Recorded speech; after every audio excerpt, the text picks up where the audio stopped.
4 years after WWE announced that Stone Cold Steve Austin would be sitting down with The Undertaker and other big names like Sting and Hulk Hogan as part of his WWE Network podcast series, which never happened, by the way. I mean, the series did, but some of those interviews never happened. He is finally going to be sitting down across from the table with the dead man himself for what they are calling a long-form interview as part of a new monthly series hosted by Austin called The Broken Skull Sessions. And this was part of the original announcement. WWE announced that its new monthly series, Stone Cold Steve Austin, The Broken Skull Sessions, will begin streaming on WWE Network immediately following Survivor Series on Sunday, November 24, at approximately 11 p.m. Eastern. Oh God, I hope it is, because that means that they'll keep Survivor Series no later than 11 o'clock. That word, approximately, though, that worries me. Approximately can give you a lot of leeway. That means Survivor Series could end at 11. It could end at 10:55. It could go to 11:30. Hopefully earlier than not, so I don't have to start streaming at midnight that night.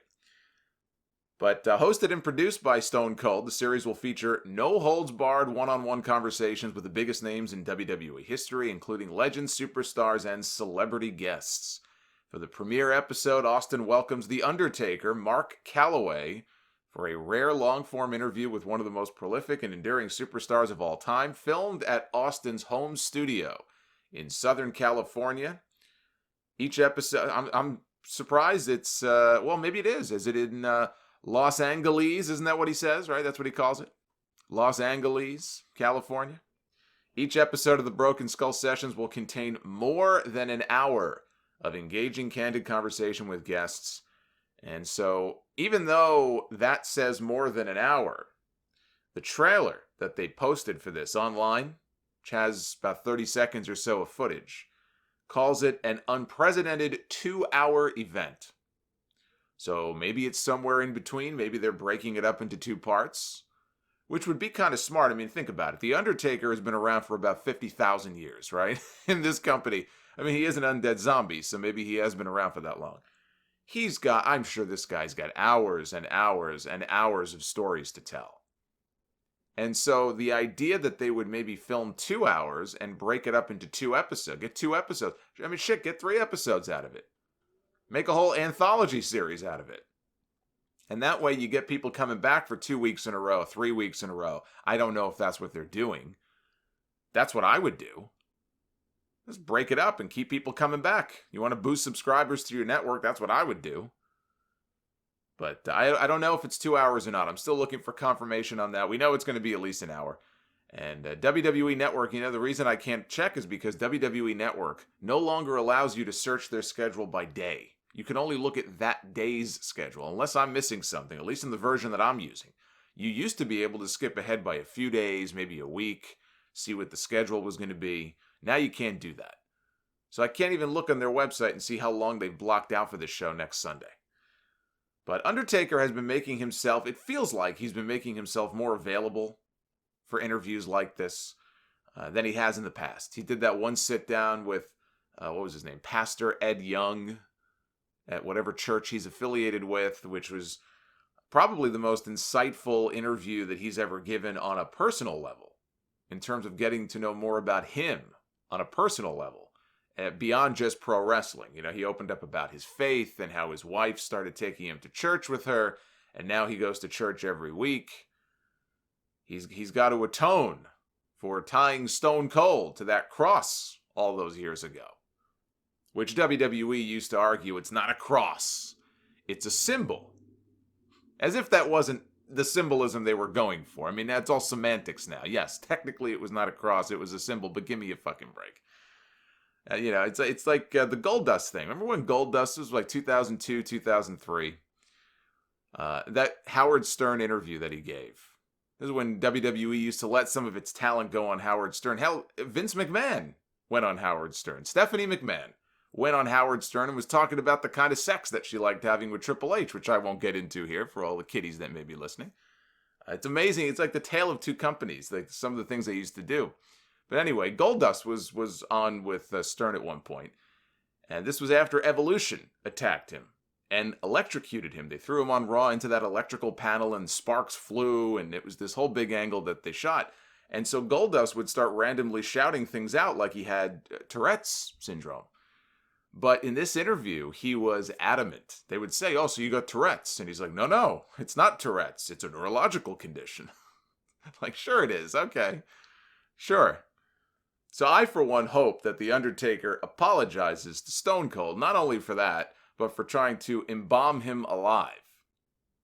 The Attitude Era, man, I'm telling you, it was crazy. It was crazy time, and not always in a good way. I hated Ministry Undertaker, by the way. Cool music. I thought his theme was badass.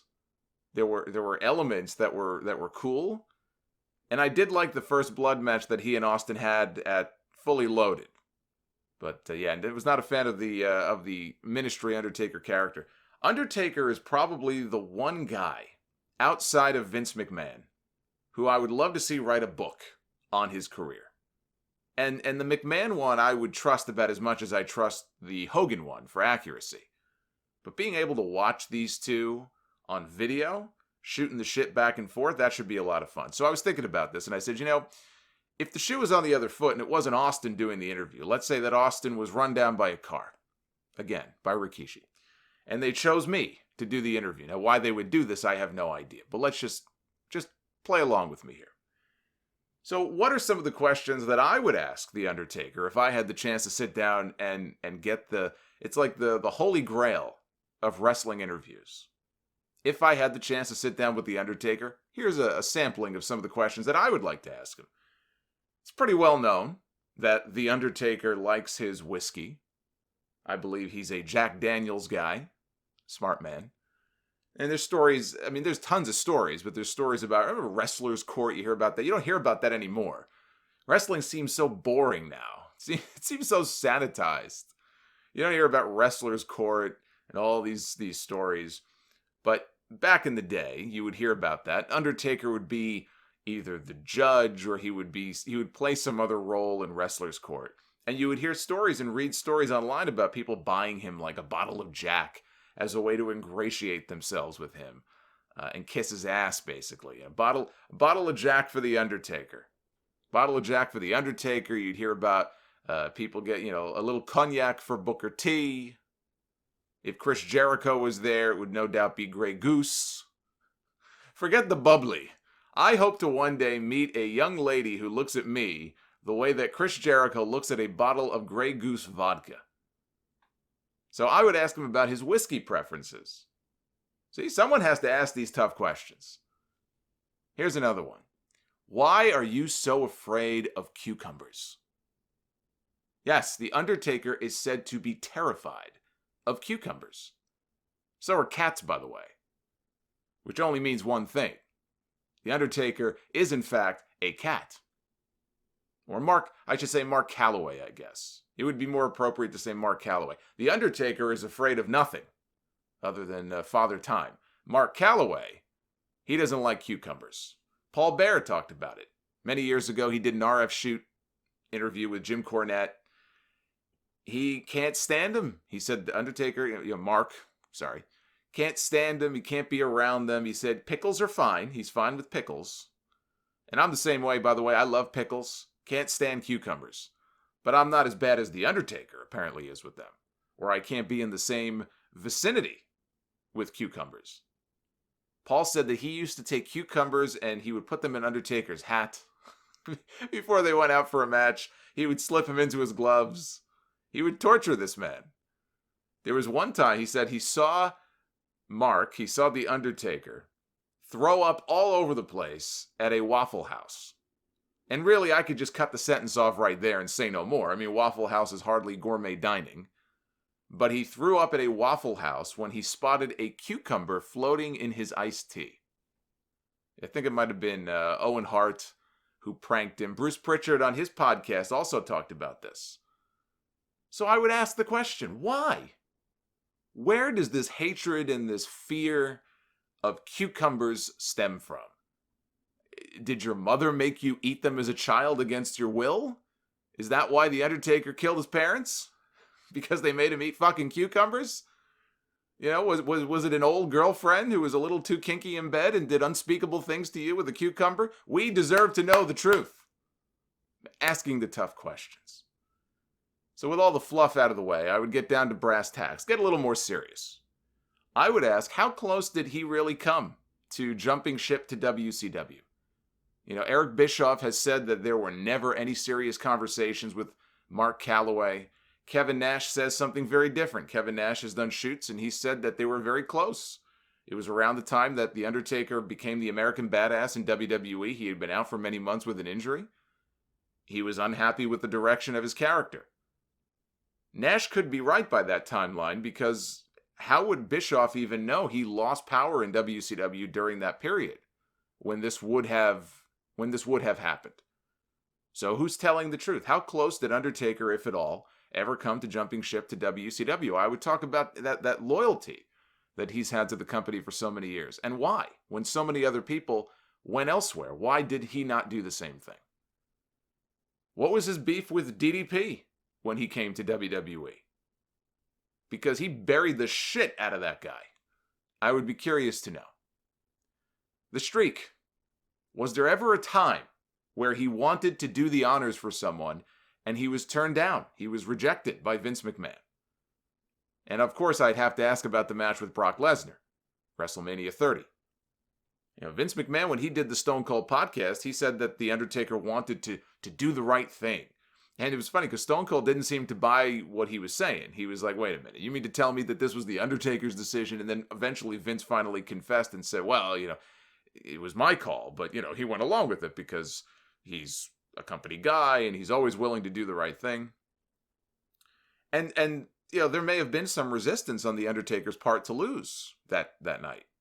Or maybe he just didn't see it as the end of his career, and Vince McMahon said that he looked at it a different way and this could be it for him. Maybe that was where the disagreement stemmed from. I would want him to, and I would be shocked if this doesn't happen on the Austin show. I would want him to take us through that day and take us through the decision to end the streak. And if he had to be convinced to do it. And would he have, if it were up to him, would he have broken the streak, or would the streak have just gone on indefinitely and he would have retired undefeated at WrestleMania? And then, and I do think that there is a respectful way to ask this question. And I think it's a fair one. And I'd like to think that I would ask it without having to worry about him pummeling me into the ground. I would play him a clip, if I could, of what he said in that famous Michael Landsberg interview when they were up in Canada for WrestleMania 18 weekend or week, whatever, in 2002, where Undertaker was talking about the old guard, even older than him at the time, people like Hogan and Flair, and his desire to not overstay his welcome and tarnish his legacy. In effect, in so many words, what he was saying is, I don't want to be like those guys. I want to know when the time is right for me to slip out and slip away so that people don't look at me the way they look at some of those guys and think, man, I wish this guy would have called it quits 5 years ago or 10 years ago. What's this guy doing? He's embarrassing himself out there. I would ask him the very simple question, what changed? So those would be some of the questions that, serious and non-serious, that I would ask the Undertaker in a sit-down interview. I'm looking forward to seeing it. Austin, I think, is great in this environment. It's not going to be live, so maybe it will, maybe it'll be a little more laid back. Hopefully the complete opposite of that disaster of a Dean Ambrose interview, and it's no big surprise. And I had so many people arguing with me at the time about, well, there was nothing wrong with the interview, Solomonster. And coincidentally, I don't believe there's been a single Stone Cold podcast interview since the one with Dean Ambrose on the WWE Network. That is not by accident. There's a very good reason for it. I suspect this will be a much better interview.